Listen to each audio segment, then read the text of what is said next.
I'm here at Super Return US East with Nizam Azar, Managing Director at Silicon Valley Bank, and Sean Brownlee, Partner at Rho Canada Ventures. And we're here to talk about opportunities in PE and VC in Canada. So, to begin, how would you characterize the Canadian market in terms of investment opportunities for US private equity and venture capital investors? From my perspective, I think the U.S. players have always done a really good job of covering the later stage market in Canada. I think that remains true today. If I look at my portfolio, they are doing a great job of tracking the various firms in our market, and once they hit their sort of thresholds, either revenue or channels, I would say the U.S. investors are quick to react. They're up there. They're doing a good job covering that. The competition is increasing with local funds now. We now have several larger funds in Canada, but I think the opportunities for the U.S. investors are kind of, the later stage tech opportunities. And which sectors would you say are attracting the most U.S. dollars? From my perspective, I'm seeing most of the money go into the ICT segment. The clean tech, we're seeing less of it, less on the industrial side. Certainly, I think on the ICT side, any of the cloud-based SaaS models is where we're seeing a lot of the money go, and that makes sense given that those business models tend to be very repeatable and predictable, so consistent revenues, and I think that's what the late-stage investors are looking for. And what are some of the key factors fueling the positive investment environment? Yeah, so Canada's innovation economy has just been amazingly robust, thriving. We at SVB had set up shop up there earlier this year, and we've been operating and looking at a lot of deals in Canada over the past 5 years.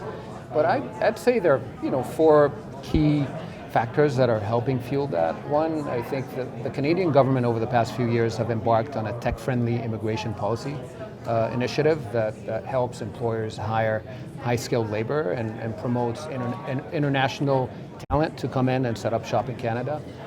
Two, you've got some of the best universities that are producing a lot of scientists, programmers, and engineers, and the cost of talent in Canada is a lot more favorable vis-a-vis the US, in Silicon Valley in particular. Yeah. Three, I think over the past few years you've seen record amount of VC investing going into primarily, I'd say, expansion stage, late stage, venture-backed tech life sciences companies.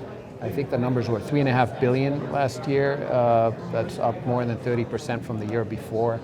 And so far this year, that momentum continues quite strongly, which obviously, as you follow the money, and that's where a lot of the money is going. And then lastly, I think you're seeing a lot of the big U.S. tech giants expand their presence by both acquiring companies, setting shop, and obviously hire talent. So I think all these factors are positive catalysts and basically pushing the Canadian innovation economy in the right direction. So for a U.S. investor who might be new to investing in Canada, how important are relationships and local knowledge in helping general partners to make sound investments? I think in our business, relationships are everything. I think certainly, as much as the U.S. firms are tracking some of the late stage companies, we tend to track them from seed stage onward. We know the teams, we develop relationships with them. And then in terms of deal flow, I think that's where the relationships are crucial. I view it as there's sort of two tiers of deal flow. There would be kind of, let's call it the generic deal flow. Then there are the serial entrepreneurs, right? The people are all trying to access who've had a couple of hits. They tend to show each other deals. And so there's a kind of ecosystem. And so, as kind of the guy on the ground, I tend to have access to that and tend to track and focus, a number of those firms. So I think it's important for us to have relationships with the U.S. firms. So when they come up and ask us, we know those companies, can talk about them and the team and talk intelligently and bring them up to speed as well. So I think it benefits everyone. Let's talk about currency risk. How are PE managers addressing that when they deploy capital into Canada? Yeah, that's a good question. So generally speaking, there is no one-size-fits-all strategy when it comes to hedging fund-level currency risk. I'd say generally the private equity fund's mandate is not to generate alpha from hedging currency risk. So where we see the most common exposure is twofold. One, at the management company level, where a GP may be receiving management fees in a foreign denominated currency, as well as funding their foreign operating offices. There you have predictability on cash flows, so it's very easy to hedge those exposures. We see funds, VC or PE funds, entering into plain vanilla forwards to stabilize their dollar cost and basically minimize the impact of currency fluctuations on those streams of costs or revenues. And two, you typically see a lot of transactional exposure. A good example of that would be a US fund that's identified an opportunity to invest in a Canadian assets. They tend to do a lot of the hedging at both the entry or the exit level. Again, that's where they have visibility on cash flow, so it makes it easier for them to, lock in that rate. So again, it's that for the most part, you need to have that visibility to create an optimal hedge. But I think those are the key variables in fund level currency risk. Okay. So there's not a day without news about trade or tariff or similar disputes.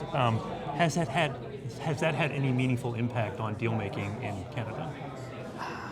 From what I'm seeing in the market, I would say the tensions we've had, say, between the Canadian and US market largely haven't affected the venture market. I would say the current trade war with Asia, Canada has been a beneficiary of that. We're seeing a large number of their corporates coming over, looking for technology to fill some of their gaps, as well as actively looking to place investments.